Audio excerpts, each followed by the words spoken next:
Hello and welcome to this lecture. Previous session के अंदर हमने देखा था आखिरकार हम किस तरह से स्टैक को एरे की और लिंक्ड लिस्ट की मदद से इंप्लीमेंट कर सकते थे, राइट। वो हमने ऑलरेडी थियोरिटिकल पोर्शन देखा था। आज के सेशन के अंदर हम देखेंगे एरे को मैं आपको थियोरिटिकली और प्रैक्टिकली दोनों के दोनों इसी सेशन के अंदर बताना है, ठीक है। तो देखिए, सबसे पहले आपको यहाँ पर एरे की डेफिनेशन दी गई है। अब एरे को किस तरह से आप रिप्रेजेंट करोगे, एरे होता क्या है। माइट भी अगर आपने सी लैंग्वेज के अंदर पढ़ा हो तो आपको मालूम होगा, array is a one type of collection of values, ठीक है, which are must be of same data type. Multiple values जो है वो आप एरे के अंदर स्टोर कर सकते हो, लेकिन शर्त एक ही है, एरे के अंदर जितनी भी वैल्यूज आप इंसर्ट करते हो उन सभी की डेटा टाइप क्या होनी चाहिए, कंपलसरी सेम ही होनी चाहिए। मतलब कि अगर आपने एक बार एरे के अंदर इंटीजर वाली वैल्यू डाल दी तो फिर अगेन एंड अगेन आप सिर्फ और सिर्फ इंटीजर वाली ही वैल्यू डाल सकते हो, ना कि फ्लोट और कैरेक्टर डेटा टाइप वाली, ठीक है। तो देखिए, सपोज यहाँ पर मैं कुछ इस तरह की आपको फिगर दिखाना चाहता हूँ। देखिए, यहाँ पर हमने पहले n = 5 ले लिया, उसके बाद हमने a ऑफ n क्रिएट किया, यानी कि इनडायरेक्टली ये जो 5 है वो कहाँ पे है, यहीं पर है, ठीक है। तो यहाँ पर a ऑफ 5 यानी कि आपका एक एरे क्रिएट हो गया जिसकी साइज आपने कितनी लगा दी, 5। तो ऑब्वियसली इनसाइड ऑफ एरे आपके पास 5 एलिमेंट्स हो सकते हैं, ठीक है। तो आप कोडिंग के जरिए कुछ इस तरह से लिखोगे और बिहाइंड द सीन रैम के अंदर मेमोरी में कुछ इस तरह का ब्लॉक बन जाता है, ठीक है, जिसके अंदर फर्स्ट पोजीशन होगा 3, दूसरे पर होगा 5, देन 2, 7 और 8, ठीक है। 5 वाला एक ब्लॉक बन चुका है। इन सभी को हम बोलेंगे एलिमेंट्स। और हम सभी को मालूम ही है कि एरे की इंडेक्स वैल्यू कंपलसरी कहाँ से स्टार्ट होती है, 0 से ही स्टार्ट होती है, ठीक है। तो इंडेक्स जो है वो 1 by 1 इंक्रीमेंट होती जाएंगी। सपोज पहली 0 है तो दूसरी 1, देन आफ्टर 2, 3 एंड 4, ठीक है। तो मतलब कि स्टार्टिंग हमेशा 0 से हो रही है और फिनिश ऑलवेज एंड ऑलवेज कहाँ से होगी, n-1 से होगी, ठीक है। तो ये यहाँ पर खास चीज़ आपको ध्यान में रखनी है। अगर n की वैल्यू है 5 यानी कि 5 एलिमेंट्स आपने एरे के अंदर ले लिए, तो उसकी इंडेक्स वैल्यू मैक्सिमम फिनिश कहाँ तक होगी, ऑब्वियसली n-1, ठीक है। तो 0 से लेकर 4 हो गए ना 5 एलिमेंट। तो फर्स्ट आप 0 से इंडेक्स वैल्यू स्टार्ट करते हो, इसीलिए फिनिशिंग इंडेक्स वैल्यू कौन सी बनती है आपकी, n-1 वाली, ठीक है। तो ये थोड़ा सा थियोरेटिकल पोर्शन हो गया। अब इनको हम इंप्लीमेंट करेंगे थोड़ी ही देर के अंदर कोडिंग के अंदर सी लैंग्वेज में, ठीक है। लेकिन सबसे पहले आप इसका स्क्रीनशॉट लेना चाहते हो तो इनका स्क्रीनशॉट आप निकाल सकते हो, ठीक है। यहाँ पर हमने साइज लगा दी है n = 5 की, इसलिए हमारे पास 5 एलिमेंट्स वाला कुछ इस तरह से बॉडी ब्लॉक बन जाता है, ठीक है। इसके अंदर ग्रेजुअली 0 से लेकर 4 तक सभी एलिमेंट्स 1 by 1 पुटअप होते रहते हैं, क्लियर। तो हमने एरे की सबसे पहले डेफिनेशन समझी, ठीक है। बिहाइंड द सीन किस तरह से एलिमेंट स्टोर किए जाते हैं वो हमने समझा। अब हम एरे के कुछ ऑपरेशंस को समझने वाले हैं, ठीक है। एरे तो आप बना लेते हो, अब इस तरह से आप स्टैटिक एरे बना लो या फिर यूजर के थ्रू इनकी वैल्यूज रिट्राइव कर लो, डजंट मैटर। लेकिन एरे बन जाने के बाद आप उन पर कौन कौन से ऑपरेशन परफॉर्म कर सकते हो वो हमें देखना है। तो देखिए, यहाँ पर हमारा टाइटल है फिलहाल क्रड ऑपरेशंस, ठीक है। आप एरे पर क्रड ऑपरेशन परफॉर्म कर सकते हो। क्रड ऑपरेशन यानी कि क्या, देखिए इन सभी का कुछ ना कुछ मीनिंग है, सभी लेटर का, ठीक है। सबसे पहले है हमारा लेटर C, उसके बाद है R, देन आफ्टर है U और उसके बाद है D। इसको बोला जाता है क्रड ऑपरेशन, ठीक है। तो व्हाट इज क्रड, सबसे पहले C की अगर हम बात करें, ठीक है, तो C यानी कि होता है क्रिएट, ठीक है। एरे को आपको क्रिएट करना है, क्रिएट हो जाने के बाद उसके अंदर आपको एरे के एलिमेंट्स इंसर्ट करने होते हैं, राइट। तो C स्टैंड फॉर क्रिएट या फिर साथ ही साथ इंसर्ट। उसी तरह R यानी कि रीड, ठीक है। एरे को आपको पढ़ना है या फिर एरे के अंदर मौजूद सभी एलिमेंट्स को आपको रीड करना है, तो फिर आप उसको रीड बोल सकते हो या फिर आप उसको बोल सकते हो रिट्राइव। उसी तरह से इसका एक और नाम है सिलेक्ट और उसका एक और सिनोनिम है फैच, ठीक है। तो R stand for read, retrieve, select या फिर फैच। उसके बाद आता है U। अब आप समझ गए होंगे, U यानी कि अपडेट ऑपरेशन, तो यहां पर हमने लिख दिया अपडेट, ठीक है। और उसी तरह लास्ट D यानी कि आपका डिलीट ऑपरेशन, ठीक है। तो ये हमारा सिनोनिम है, ये हमारी टर्मिनोलॉजी है। क्रड ऑपरेशन आप किसी भी डेटा स्ट्रक्चर पर बड़ी आराम से परफॉर्म कर सकते हो, ठीक है। तो फिलहाल हमने परफॉर्म करना है क्रड ऑपरेशन किस पर, एरे पर।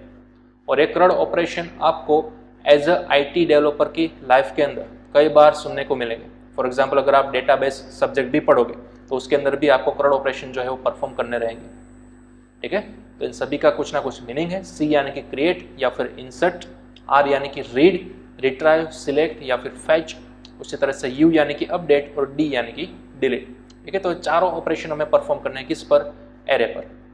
तो चलिए सबसे पहले हम कोडिंग पार्ट के अंदर आते हैं और हम बना लेते हैं यहाँ पर अपना फर्स्ट एरे। तो यहाँ पर मैंने एक डमी फाइल बनाकर रखी है array.c और इसके अंदर बेसिक हमने C लैंग्वेज का स्ट्रक्चर लिख दिया है, राइट। और अब हम यहाँ पर क्रिएट करेंगे सबसे पहले तो हमारा एक एरे। तो सबसे पहले एरे की हम साइज ले लेते हैं n के अंदर, उसके बाद हम एरे क्रिएट करते हैं a ऑफ n का, ठीक है, कुछ इस तरह से। चलिए तो n के अंदर हम फिलहाल स्टोर करवा देते हैं 5, क्योंकि हमें 5 का ही एरे चाहिए, ठीक है। और 5 का एरे लेने के लिए आप कुछ इस तरह से स्टैटिकली एलिमेंट्स ऐड कर सकते हो। फॉर एग्जाम्पल 3, 5, 2, 7 और 8, ठीक है। चलिए हमने अपने फर्स्ट थियोरेटिकल पोर्शन के अंदर कौन कौन से एलिमेंट लिए थे, 3, 5, 2, 7, 8। तो यहाँ पर भी मैंने ये वही लिखा है 3, 5, 2, 7, 8, ठीक है। लेकिन यहाँ पर आप देख सकते हो आप इस तरह से किसी भी एरे को इनिशियलाइज नहीं कर सकते, ठीक है। C लैंग्वेज के अंदर आपकी लिमिटेशन क्या है, आप यहाँ पर डायनेमिकली साइज नहीं लिख सकते कई एडिटर के अंदर। चलिए लेकिन फिलहाल हम यहाँ से करते हैं हमारे प्रोग्राम को रन, ठीक है। प्रोग्राम को रन किस तरह से करना है हमने लास्ट लेक्चर के अंदर देखा था। ये एक्सटेंशन हमने इंस्टॉल किया था, राइट, कोड रनर। यहाँ से हम करते हैं क्लिक, आप देख सकते हो यहाँ पर आपको एरर देखने को मिल रही है, 1 एरर जनरेटेड, ठीक है, वेरिएबल साइज ऑब्जेक्ट में नॉट बी इनिशियलाइज्ड। तो चलिए इस तरह का कंसेप्ट यहाँ पर इंप्लीमेंट नहीं हो सकता, तो हम थोड़ा सा डायनेमिक करने की ट्राई करते हैं। सपोज हम पहले से ही एरे की साइज क्या कर लेंगे, बहुत ही ज़्यादा ले लेंगे, ठीक है। उसके बाद हम एरे की साइज को यूज़र के थ्रू आस्क करेंगे, यानी कि सबसे पहले हम मैसेज प्रोवाइड करेंगे, एंटर हाउ मेनी एलिमेंट्स, ठीक है। एरे के अंदर आपको कितने एलिमेंट्स चाहिए वो आप सबसे पहले यूज़र के थ्रू क्या कर लो, रिट्राइव कर दो स्कैनफ की मदद से। तो %d और एड्रेस ऑफ n, ठीक है। अब ये जो n जो है वो कहाँ पे आ गया, यहाँ पर हमारी वैल्यू आ चुकी है n, यानी कि क्या, एरे की साइज, क्लियर। चलिए तो अब एरे की साइज आ जाने के बाद आपको क्या करना है, उतनी बार आपको लूप घुमानी होगी, ठीक है, उतनी ही बार आपको लूप घुमानी है। देखिए हम थोड़ा सा अगेन थियोरेटिकली देखते हैं। हमारा CRUD ऑपरेशन के अंदर सबसे पहला क्या होता है, व्यू ऑल एलिमेंट्स, ठीक है। व्यू यानी कि रीड करना, अगेन व्यू यानी कि क्या, रीड करना, ठीक है। रीड ऑपरेशन हमारा कहाँ से है, R4, रीड, रिट्राइव, सिलेक्ट या फिर फैच के अंदर से, राइट। आप यहाँ पर एक और ऐड कर सकते हो, कौन सा वाला, तो कि भाई व्यू वाला, ठीक है। तो इसका एक और नाम मैं यहाँ पर ऐड कर देता हूँ, इसको हम बोल सकते हैं व्यू, ठीक है। तो चलिए सबसे पहले हमारे इस एरे को बनाना होगा, ठीक है। इस एरे को बनाने के बाद ही आप इसको क्या कर सकते हो, व्यू कर सकते हो। लेकिन देखिए आपकी इंडेक्स जो है वो कहाँ से स्टार्ट होगी, ऑलवेज एंड ऑलवेज 0 से ही स्टार्ट होगी, ठीक है। 0 से स्टार्ट होगी, लेकिन जाना कहाँ तक है, 4 तक। अब 4 यानी कि क्या, हमारी लास्ट इंडेक्स, मैंने अभी भी बोला था, ठीक है। 4 यानी कि क्या, हमारी लास्ट इंडेक्स। तो लास्ट इंडेक्स यानी कि कौन सी वाली, n-1 वाली, राइट। क्योंकि n is equal to, suppose user insert करेगा 5, तो 5 एलिमेंट्स तो हो जाएंगे, लेकिन इंडेक्स वैल्यू कहाँ से स्टार्ट होगी, 0 से स्टार्ट होगी और कहाँ तक जाएगी, n-1 तक। n की वैल्यू कितनी होगी, 5, तो 5-1 यानी कि ऑब्वियसली आ गया 4, ठीक है। तो इस तरह से आपको 0 से लेकर 4 तक लूप घुमानी है, और लूप के अंदर आपको इन सभी एलिमेंट्स को यूजर के थ्रू रिट्राइव करना है, अंडरस्टैंड, ठीक है। तो इसके कंसेप्ट को हम सपोज करने चाह रहे हैं यहाँ पर प्रोग्रामिंग के अंदर, ठीक है। तो यहाँ पर सबसे पहले n की वैल्यू हमने ले ली। चलिए अब हमें लूप घुमानी है, तो यहाँ पर हम फॉर लूप को इम्प्लीमेंट करते हैं, ठीक है। लूप कहाँ से कहाँ तक घुमानी है, अगेन 0 से लेकर n-1 तक, गॉट इट, 0 से लेकर n-1 तक। चलिए तो अगेन यहाँ से हम लिखते हैं i इज इक्वल टू 0, और कहाँ तक घुमानी है हमें, n-1 तक, ठीक है। हमारे पास है n कैपिटल, चलिए i प्लस प्लस, ठीक है। तो सबसे पहले हमें i भी चाहिए होगा, इनिशियलाइजर 3 के, ओके। चलिए तो i हमने ले लिया, i की वैल्यू 0 डाल दी हमने, n-1 तक घुमा दिया, i प्लस प्लस भी कर दिया, ओके। अब हमें क्या करना है, यहाँ पर स्कैनफ घुमाना है, राइट। यानी कि सबसे पहले आप मैसेज प्रोवाइड कर सकते हो, थोड़ा सा डायनेमिक में यहाँ पर बनाने की ट्राई कर रहा हूँ, ठीक है। एरे का नाम है a, यहाँ पर मैंने डाल दिया %d, और यहाँ पर हम प्रोवाइड कर देते हैं i, ठीक है। i की वैल्यू यूजर को दिखाई देगी कुछ इस तरह से, एंड देन आफ्टर यूजर क्या करेगा, स्कैनफ करेगा। चलिए परसेंटेज डी। अब किसकी वैल्यू हमें स्कैन एफ करनी है? एड्रेस ऑफ ए ऑफ आई। ठीक है, ध्यान दीजिएगा किसकी वैल्यू हमें स्कैन एफ करनी है?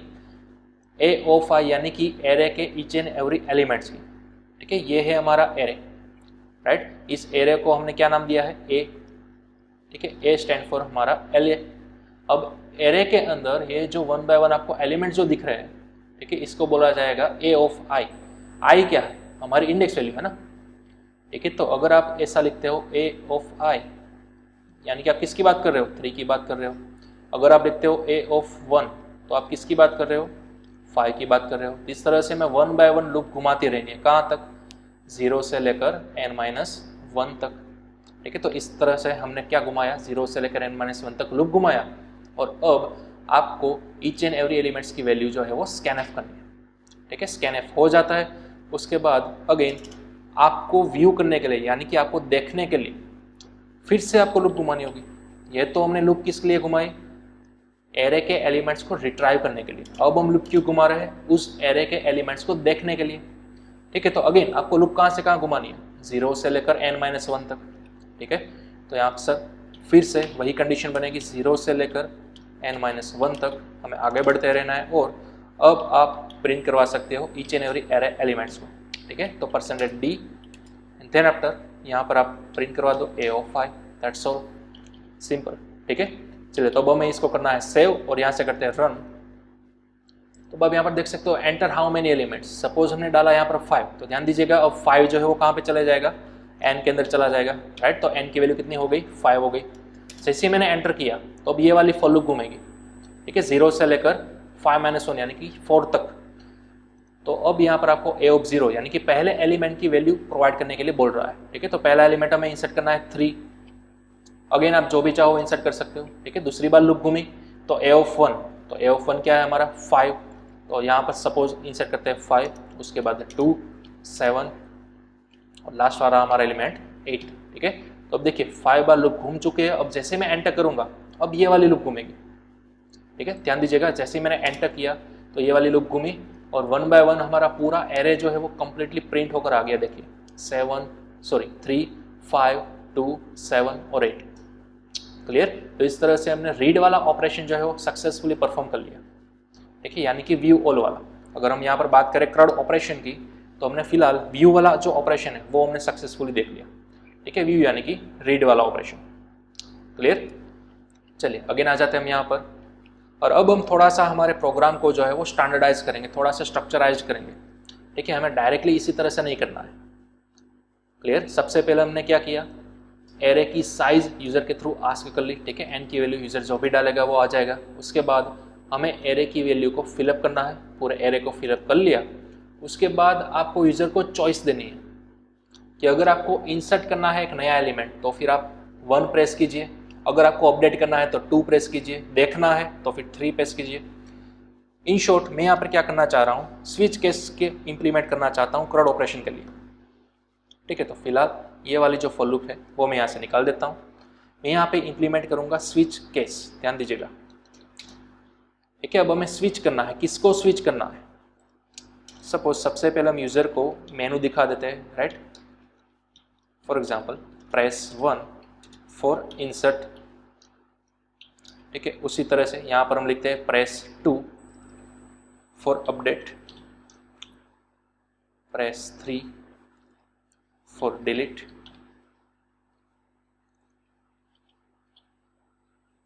देन आफ्टर उसी तरह से प्रेस 4 फॉर व्यू,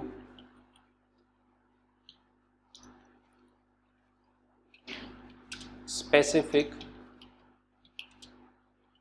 एलिमेंट। ठीक है, हमें सभी एलिमेंट एक साथ नहीं देखने। ध्यान दीजिएगा, यहाँ पर मैंने लिखा स्पेसिफिक एलिमेंट को व्यू करने के लिए ही आपको 4 प्रेस करना है। ठीक है, और उसी तरह हम यहाँ पर लिखते हैं press 5 for view all elements, यानी कि पूरे एरे को अगर आपको डिसाइड करना है, व्यू करवाना है, तो फिर आपको प्रेस करना है 5। ठीक है, तो अब आपको यूजर के थ्रू क्या रिट्राइव कराना होगा? चॉइस। ठीक है, तो हमने यहाँ पे लिख दिया एंटर योर चॉइस।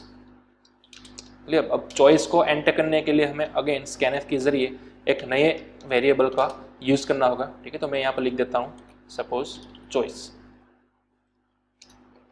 ठीक है, तो चॉइस को हम क्या कराएंगे, यहाँ पर यूज़र के थ्रू आस्क करेंगे और उसी चॉइस को हम करेंगे स्विच, यानी कि चॉइस कितनी कितनी हो सकती है, या तो 1 2 3 4 अगेन 5।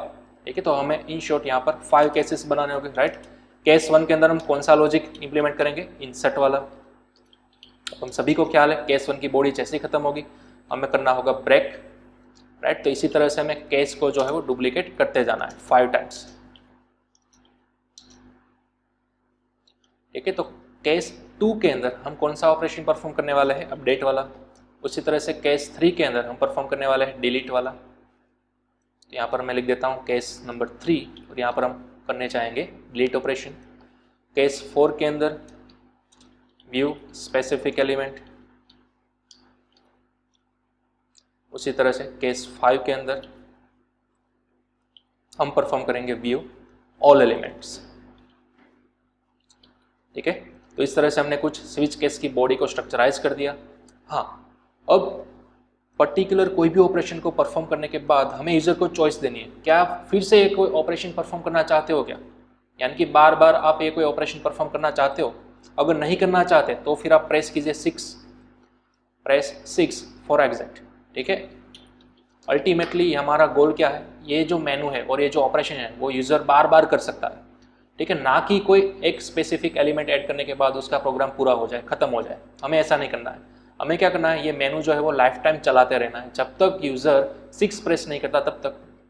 ठीक है, तो जितना कोड मैंने सिलेक्ट किया हुआ है इन सभी कोड को हमें क्या करना होगा, लूप के थ्रू चलाना होगा। कब तक, जब तक यूजर 6 नहीं प्रेस करता तब तक।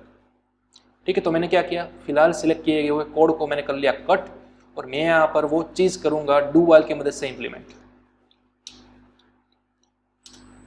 ठीक है, यहाँ पर मैंने लगा दी डू वाइल लूप। अब वो जो हमने कट किया हुआ कोड था वो मैंने यहाँ पर कर दिया पेस्ट। ठीक है, डू के अंदर मैंने पूरा का पूरा कोड जो है वो पेस्ट कर दिया है। ठीक है, अब ये कोड जो है वो मुझे एग्जीक्यूट करते रहना है, लेकिन कब तक, जब तक कि आपकी चॉइस, यूजर की चॉइस किसके बराबर नहीं आ जाती, 6 के बराबर नहीं आ जाती तब तक। ठीक है, यूजर जो है वो जब भी 6 को प्रेस करेगा तब आपका लूप कंप्लीटली एग्जीक्यूट हो जाएगा, टर्मिनेट हो जाएगा। ठीक है, तो हमने 5 केस बना दिए। हाँ, अगेन हमें केस नंबर 6 भी चाहिए होगा। यहाँ पर हमें कुछ भी नहीं करना है, सिंपल कर देना है ब्रेक। ठीक है, और माइट भी अगर यूजर इन सभी ऑपरेशन के अलावा कोई और चीज प्रेस करता है, ठीक है, तो आप क्या करवा सकते हो, डिफॉल्ट के अंदर लिख दो कि एंटर वैलिड चॉइस। ठीक है, तो इस तरह से हमने 6 केस बना दिए, डिफॉल्ट वाला स्ट्रक्चर भी हमने बना दिया। ठीक है, तो चलिए अब हम आगे बढ़ते हैं और देखते हैं कि किस तरह से हम इस स्विच केस को इंप्लीमेंट कर सकते हैं। ठीक है, अब अगेन सबसे ऊपर से हम स्टार्ट करेंगे। यहाँ पर सबसे पहले हमने क्या किया, एरे की साइज ली। ठीक है, उसके हिसाब से हमने यहाँ पर लूप घुमाई। ठीक है, स्कैनफ वाली, यानी कि एरे के सभी एलिमेंट्स हमने ले लिए। अब जाकर आपको ये मेनू दिखाई देगा कि अब आपको बने हुए एरे में से कौन सा ऑपरेशन परफॉर्म करना है। सपोज अगर आपको पूरा का पूरे एरे जो बना हुआ था, ठीक है, उसको देखना है तो फिर यूजर यहाँ से क्या प्रेस करेगा, 5 प्रेस करेगा, राइट, जो कि चला जाएगा चॉइस के अंदर। चॉइस यहाँ पर आ गई तो अब आपका केस नंबर 5 जो है वो राइट हो जाएगा, ट्रू हो जाएगा। तो ये वाला केस चलना चाहिए जिसके अंदर आपको सभी एलिमेंट्स दिखने चाहिए। ठीक है, तो केस 5 के अंदर हम क्या करेंगे, सिंपल लूप घुमानी है। देखिए अब हमारा ये वाला जो फिगर था, ठीक है, वो आ गया, कौन सा, व्यू ऑल एलिमेंट वाला। अब जो है वो हमें लूप घुमानी है, कहाँ से कहाँ तक, 0 से 4 तक, यानी कि 0 से n-1 तक, यहाँ से यहाँ तक आप लूप घुमाइए। ठीक है, क्यों आपको लूप घुमानी है, क्योंकि आपको सभी एलिमेंट्स चाहिए। ठीक है, a of 0, a of 1, a of 2, a of 3 और a of 4 सभी एलिमेंट्स आपको देखने हैं, सभी एलिमेंट्स आपको व्यू करने हैं। Got it. तो चलिए अब केस नंबर 5 के अंदर आपको लूप घुमानी है। आई बराबर कहाँ से, 0 से स्टार्ट करना है, कहाँ तक जाना है, n-1 तक जाना है। ठीक है, i ++। चलिए, और अब आप यहाँ पर देख सकते हो प्रिंट एफ, यहाँ पर हम लिखते हैं %d और a of i, यानी कि हमारे एरे के अंदर मौजूद ईच एंड एवरी एलिमेंट मुझे चाहिए प्रिंट। क्लियर। और ये लूप घूम जाने के बाद अब न्यू लाइन के अंदर आने के लिए सिंपल यहाँ पर लिख सकते हो सिलेक्शन। ठीक है, चले, तो अब हमने सेव कर दिया और अब यहाँ से करते हैं हम हमारा प्रोग्राम को रन। चलिए, तो अब आपको यहाँ पर मिल रहा है enter how many elements. Again मैं यहाँ पर 5 एलिमेंट्स लूँगा। ठीक है, कौन कौन से, 3, 5, 2, 7 और 8। अब ध्यान दीजिएगा, जैसे मैं एंटर करूंगा हमारी लूप खत्म हो गई और हमें ये वाला मेनू दिखाई दिया, right. Press 1 for insert, 2 for update. तो इनमें से सपोज मैं यहाँ पर फिलहाल प्रेस कर रहा हूँ 5, यानी कि व्यू ऑल एलिमेंट। चलिए, तो मैंने यहाँ पर प्रेस किया 5। तो अब देखिए, जैसे मैंने प्रेस किया 5, आपका पूरे एरे यहाँ पर हो गया डिस्प्ले। जैसे डिस्प्ले हो गया, आपको फिर से वो मेनू दिखाई दिया, ठीक है। अगेन मैं यहाँ से 5 प्रेस करता हूँ और एंटर प्रेस करूँगा, तो फिर से आपको ये वाला एरे दिखाई दिया। देखिए, ये पहली बार हमने जब 5 किया था तब वाला एरे, दूसरी बार जब हमने 5 प्रेस किया तब वाला एरे, ठीक है। और ये मेनू जो है वो बार बार आता ही रहता है। क्यों? क्योंकि हमने डू वाइल के अंदर उनको इम्प्लीमेंट किया है। कब तक आता रहेगा? जब तक यूज़र 6 प्रेस नहीं करेगा तब तक। तो अब हम यहाँ पर प्रेस करते हैं 6, जैसे एंटर किया तो अब आपका प्रोग्राम जो है वो सक्सेसफुली टर्मिनेट हो चुका है, ठीक है। तो मतलब कि हमारा जो मेनू था, हमारा जो लॉजिक था स्विच केस का डू वाइल के साथ, वो परफेक्टली काम कर रहा है, ठीक है। तो ये हमने देखा व्यूज ऑल एलिमेंट। चलिए, अब हम आगे बढ़ते हैं और देखते हैं next, view a specific element, यानी कि व्यू ओनली वन एलिमेंट, ठीक है। आपके पास लूप तो है ही, ठीक है। 0 से स्टार्ट करना है, कहाँ तक जाना है?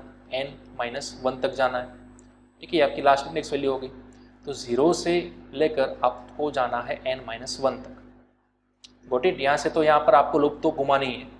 अब सपोज मेरे पास क्या है, व्यू वन एलिमेंट, यानी कि आपको यूजर को सबसे पहले रिट्राइव करना होगा एक वैल्यू, कि आपको कौन सी पोजीशन वाली वैल्यू चाहिए। सपोज यूजर ने डाला p इज इक्वल टू 2, यानी कि पोजीशन वैल्यू यूजर ने डाली 2, ठीक है। तो पोजीशन वाली 2 वैल्यू यहाँ पर सिलेक्ट हो गई, तो 2 पर कौन सा एलिमेंट मौजूद है? 2, ठीक है। तो आउटपुट के अंदर क्या आना चाहिए? ओनली 2 ही आना चाहिए और कुछ भी नहीं आना चाहिए। पूरा एरे अब आपको डिस्प्ले नहीं करना है। ध्यान दीजिएगा, लूप तो आपको स्टार्टिंग से लेकर फिनिश तक घुमानी ही घुमानी है, लेकिन आपने वो लूप क्यों घुमाई? क्योंकि यूजर के द्वारा दिए गए पोजीशन की वैल्यू आपको चेक करनी है। क्या यूजर ने वैल्यू जो दी है पोजीशन की, उस पोजीशन पर कोई वैल्यू है भी या नहीं। अगर ये वैल्यू अवेलेबल है, ठीक है, तो ये वैल्यू आपको शो करनी है, यानी कि हमारा आउटपुट आना चाहिए ओनली 2। Got it? तो अब हमें क्या करना होगा? लूप घुमानी है स्टार्टिंग से फिनिश तक। अब उसके अंदर एक कंडीशन भी देनी होगी, राइट, कि अगर कोई भी पोजीशन किसके बराबर हो जाए, इंडेक्स वैल्यू के बराबर मैच हो जाए, तो ही वो वैल्यू आपको डिस्प्ले करनी है, ठीक है। अब इंडेक्स वैल्यू को हमने किस तरह से रिप्रेजेंट किया था? आई की मदद से, राइट। लूप के अंदर घुमाते हुए हम आई लिए थे ना, तो आई को ही आपको कंपेयर करना होगा किसके साथ? पोजीशन, यानी कि पी के साथ। Got it? तो जब भी आई की वैल्यू पी इक्वल हो जाती है, तभी आपको वो एलिमेंट जो है वो डिस्प्ले करना है, ठीक है। तो ये थियोरेटिकल पार्ट हो गया, मैंने समझाया। चलिए, अब देखते हैं हम प्रोग्रामेटिकली। चलिए, तो व्यू स्पेसिफिक एलिमेंट वाला ऑपरेशन हमें कहाँ पर करना था? केस नंबर 4 के अंदर। तो यहाँ पर तो सबसे पहले हमने क्या करना है? 0 से लेकर n-1 तक लूप घुमा देनी है। चलिए करते हैं। 4 i बराबर कहाँ से कहाँ तक? 0 से less than equal to n-1 तक i प्लस प्लस, ठीक है। अब आपको लूप घुमा देनी है। चलिए, हमने लूप तो घुमा दी। अब फॉर लूप को घुमाते घुमाते हमें अंदर कंडीशन भी तो चेक करनी है कि कहीं p की वैल्यू i बराबर तो नहीं हो रही, ठीक है। तो अब हमें यहाँ पर क्या करना होगा? इफ कंडीशन लगानी होगी, क्या p की वैल्यू जो है वो i इक्वल हो रही है या नहीं, ठीक है। लेकिन अब बोलोगे कि सर p क्या है? p इज द पोजीशन, ठीक है। तो हमें सबसे पहले पोजीशन वाला वेरिएबल भी लेना होगा। चलिए, तो हाँ, केस 4 के अंदर आते आते सबसे पहले आपको यूजर के थ्रू p पूछना तो होगा, ठीक है। तो यहाँ पर हमने लिख दिया प्रिंट एफ एंटर पोजीशन। आप कौन सी पोजीशन वाली वैल्यू को सर्च करना चाहते हो, राइट। तो वो यूजर क्या करेगा? इंसर्ट करेगा स्कैनफ की मदद से %d और एड्रेस ऑफ p। हो गया। तो अब हमें p की वैल्यू मिल चुकी है। p की वैल्यू यहाँ पर अगर मैच हो गई, ठीक है, लूप घूमते घूमते अगर यूजर ने जो डाला था पोजीशन वो अगर यहाँ पर मैच हो गया, तो फिर आपको करना है उस एलिमेंट को डिस्प्ले, यानी कि print F %d a of i या फिर a ऑफ p, ठीक है। आप दोनों भी लिख सकते हो। चलिए, तो बस इतना सा ही आपको करना था। लूप घूम जाने के बाद आपको सिंपल कर देना है न्यू लाइन के अंदर आने के लिए /n, ठीक है। तो चलिए सेव करते हैं और रन करते हैं। चलिए, हाउ मेनी एलिमेंट्स? 5 एलिमेंट्स। कौन कौन से? वही वाले हम डालते हैं 3, 5, 2, 7 और 8। चलिए, अब ध्यान दीजिएगा, अब हमें करना है कौन सा operation perform? View specific element वाला, यानी कि अब यूजर को प्रेस करना होगा 4। तो चलिए अब यहाँ पर प्रेस करते हैं 4, चलिए अब हमें पोजीशन रिट्राई करने को बोल रहा है। आपको कौन सी पोजीशन वाली वैल्यू चाहिए? सपोज मुझे ये 2 चाहिए, ठीक है, तो 2 की पोजीशन कितनी है? 2, ठीक है, तो मुझे यहाँ पर डालना होगा 2। जैसे ही मैंने एंटर किया, देखिए आउटपुट क्या आ गया? 2 आ गया, ठीक है, क्योंकि 2 पर क्या था? 2 ही था। चलिए अब उसी तरह से हम रिट्राइव करना चाहते हैं 8 को, तो 8 की पोजीशन कितनी है? 4 है ना, तो अब हमें क्या डालना होगा? 4 डालना होगा, तब जाकर हमें 8 मिलेगा। देखिए तो अगेन सबसे पहले हम यहाँ पर करते हैं 4 यानी कि व्यू स्पेसिफिक एलिमेंट वाला ऑपरेशन। उसके बाद हमें कौन सी पोजीशन डालनी होगी? 8 को देखने के लिए 4 वाली पोजीशन डालनी होगी, राइट। तो मुझे यहाँ पर डालनी है पोजीशन नंबर 4, तो तब जाकर आपको आउटपुट मिलेगा 8। Got it. तो इस तरह से आपने व्यू स्पेसिफिक एलिमेंट वाला जो ऑपरेशन था वो आपने परफॉर्म सक्सेसफुली कर लिया, ठीक है। तो इसका कोड है व्यू स्पेसिफिक ऑपरेशन वाला, और यहाँ पर है व्यू ऑल एलिमेंट्स वाला। देखिए दोनों के दोनों एकदम सेम ही है, ठीक है, दोनों के अंदर सेम लूप घूम रही है 0 से लेकर n-1 तक। बस यहाँ पर ऑल के अंदर आपको डायरेक्टली प्रिंट कर देना है, जबकि यहाँ पर आपको एक कंडीशन लगानी होगी कि अगर यूजर की पोजीशन हमारे एरे के अंदर मौजूद इंडेक्स वैल्यू के साथ मैच हो रही है तो बस वही एलिमेंट मुझे प्रिंट करना है, सभी नहीं, ठीक है। तो ये 2 ऑपरेशन हमने परफॉर्म किए, व्यू स्पेसिफिक एलिमेंट और view all elements. Got it. चलिए तो इसका भी आप स्क्रीनशॉट ले सकते हो, ऑपरेशन नंबर 4 और ऑपरेशन नंबर 5, यानी कि दोनों के दोनों हमारे क्या? व्यू वाले। ओके, चलिए अब अगेन हम यहाँ पर आते हैं और एक बार और हम रिव्यू करते हैं कि हमने कौन कौन से ऑपरेशन परफॉर्म किए। हमने व्यू 1 वाला किया, व्यू ऑल वाला भी किया, ठीक है। तो क्रॉड के अंदर हमने कौन कौन से ऑपरेशन परफॉर्म कर लिए?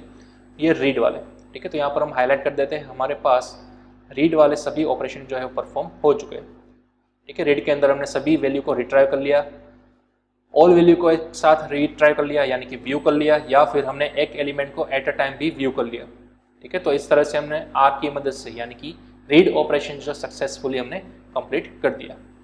हाँ, सबसे पहला एलिमेंट जो था यानी कि सबसे पहला ऑपरेशन जिसको हमने रिप्रेजेंट किया सी की मदद से, सी यानी कि क्रिएट या फिर इंसर्ट। अब ध्यान दीजिएगा यहाँ पर क्रिएट तो हमने कर लिया, क्या क्रिएट कर लिया? एक नया एरे, ठीक है। सबसे पहले जो हमने स्कैनफ वाली लूप चलाई थी उसकी बात कर रहा हूँ। अब हमें इंसर्ट करना है एक नए एलिमेंट को, बने हुए एरे के अंदर हमें एक नए एलिमेंट को इंसर्ट करना है, तो वो हम किस तरह से कर सकेंगे, ठीक है। तो अब हम नेक्स्ट सेशन के अंदर देखेंगे इंसर्ट वाला ऑपरेशन, साथ ही साथ हम देखेंगे अपडेट वाला ऑपरेशन और डिलीट वाला ऑपरेशन, ठीक है। चलिए एक बार और हम प्रोग्राम को रिवाइज कर लेते हैं। सबसे पहले कहाँ से कहाँ हमारा प्रोग्राम जा रहा है। सबसे पहले हमने क्या किया? एक एरे को डिक्लेयर किया, ठीक है। उसके बाद हमने यूजर के थ्रू उसकी साइज रिट्राइव करने की ट्राई की कि आपको कितने एलिमेंट्स चाहिए वो आप n के अंदर इंसर्ट करवा दो, ठीक है। देन आफ्टर हमने लूप घुमाई। अब एरे की इंडेक्स ऑलवेज हम सभी को मालूम है 0 से ही स्टार्ट होगी, तो आपको 0 से ही फॉर लूप स्टार्ट करनी है, लेकिन कहाँ तक जाना है? n-1 तक, ठीक है। क्यों n-1 तक जाना है वो भी हमने समझाया था, ठीक है, क्योंकि आपकी जो लास्ट इंडेक्स वैल्यू होगी वो कहाँ पर स्टॉप होगी? 4 तक। सपोज n की वैल्यू अगर 5 है तो ऑब्वियसली इंडेक्स वैल्यू 4 पे ही खत्म होगी। क्यों 4 पे खत्म होती है? क्योंकि इंडेक्स की स्टार्टिंग वैल्यू होती है 0। तो इनडायरेक्टली आप ये बोल सकते हो कि एंडिंग वैल्यू किसी भी एरे की कहाँ तक फिनिश होती है? n-1 तक फिनिश होती है, राइट। तो इसलिए हमें लूप कहाँ से कहाँ तक घुमाई? n-1 तक, ठीक है। 0 से हमने स्टार्ट किया और कहाँ तक हमने घुमाई? n-1 तक। क्लियर। चलिए तो n-1 तक हमने लूप घुमाई, उसके बाद हमने स्कैनफ किए सभी एलिमेंट्स को यानी कि a ऑफ i को। अब जाकर हमारा एरे जो है पूरा का पूरा फिलअप हो चुका है, ठीक है। एरे बन जाने के बाद आपको डिसाइड करना था कि अब आप उस बने हुए एरे पर कौन सा ऑपरेशन परफॉर्म करना चाहते थे। तो हमारे पास क्रॉड ऑपरेशन थे यानी कि इंसर्ट, अपडेट, डिलीट और व्यू, ठीक है। व्यू के अंदर 2 कैटेगरी थी, आपको कोई स्पेसिफिक एलिमेंट व्यू करना है या फिर सभी एलिमेंट्स व्यू करना है। तो इसके लिए हमने क्या किया? सबसे पहले तो एक मेनू क्रिएट किया, ठीक है। यूजर के पास एक और चॉइस ली जिसको हमें करवाया स्विच, ठीक है। केस 1 इस पर हम करवाने वाले हैं इंसर्ट, केस 2 पर अपडेट, केस 3 पर डिलीट, केस 4 के अंदर हमने क्या किया? व्यू स्पेसिफिक एलिमेंट, और केस 5 के अंदर हमने क्या किया? View all elements. हाँ, अगर यूजर 6 प्रेस करता है तो आपको डायरेक्टली ब्रेक कर देना है यानी कि अपने लूप को टर्मिनेट कर देना है, ठीक है। तो इस तरह से हमने यूज किया डू वाइल लूप को कि अगर यूजर ने डाली हुई चॉइस 6 के बराबर आती है तो इस लूप को कर दिया जाए टर्मिनेट, ठीक है। अदरवाइज ये पूरी लूप बार बार घूमती रहेगी यानी कि ये सभी मौजूदा ऑपरेशंस का मेनू यूजर को बार बार दिखाई देगा, ठीक है। तो चलिए सपोज यहाँ पर चॉइस यूजर ने डाली 5, तो यहाँ पर स्विच के अंदर क्या आ गया, 5 आ गया, तो मतलब कि केस नंबर 5 जो है वो ट्रू हो गया। तो आप चले गए केस नंबर 5 के अंदर, और यहाँ पर आपने क्या किया, सभी एलिमेंट्स को बताने के लिए, व्यू करने के लिए आपने अगेन वही वाली लूप घुमाई, 0 से लेकर लास्ट तक यानी कि n-1 तक सभी एलिमेंट्स को बड़े ही आराम से हमने कर दिया प्रिंट। क्लियर? और उसके बाद हमने कर दिया ब्रेक। तो ये तो बड़ा ही इजी था व्यू ऑल एलिमेंट्स को देखने के लिए। हाँ, अगर आपको कोई स्पेसिफिक एलिमेंट्स देखना हो तो फिर आपने क्या किया, सबसे पहले को यूज़र को आपने एक पोजीशन आस्क कर ली कि पहले आप पोजीशन तो डालिए कि आप कौन सी पोजीशन वाली वैल्यू देखना चाहते हैं एरे में से, वो वैल्यू तो आपको डालनी होगी सबसे पहले। तो वो हमने एक नए वेरिएबल के अंदर सेव करवा ली, पी के अंदर। उसके बाद हमने अगेन शुरुआत से लेकर आखिर तक फिर से लूप घुमाई, लेकिन इस बार हमने डायरेक्टली प्रिंट नहीं किया, बट एक कंडीशन डाल दी कि अगर यूज़र ने डाली हुई पोजीशन हमारी इंडेक्स के में किसी के साथ मैच हो रही है, ठीक है, यानी कि वैल्यू अवेलेबल है, तभी आप उसको दिखाओगे, अदरवाइज आप उसको नहीं दिखाओगे। बड़ी ऑब्वियस सी बात थी, ठीक है। तो इस तरह से हमने दो ऑपरेशन जो है वो परफॉर्म किए, राइट, व्यू ऑल एलिमेंट्स और view a specific element. Clear? तो चलिए अब हम यहाँ पर अपने लेक्चर को करते हैं स्टॉप। नेक्स्ट लेक्चर के अंदर हम देखेंगे बाकी के बचे तीनों एलिमेंट्स, इंसर्ट, अपडेट और डिलीट, और यही तीनों सबसे ज़्यादा डिफिकल्ट हो गए आपके लिए फर्स्ट टाइम अंडरस्टैंड करने के लिए, और थोड़े से लेंथी भी हो गए, ठीक है। तो उसको भी हम बड़ी सरल सी भाषा के अंदर सीखेंगे और अंडरस्टैंड करेंगे। क्लियर?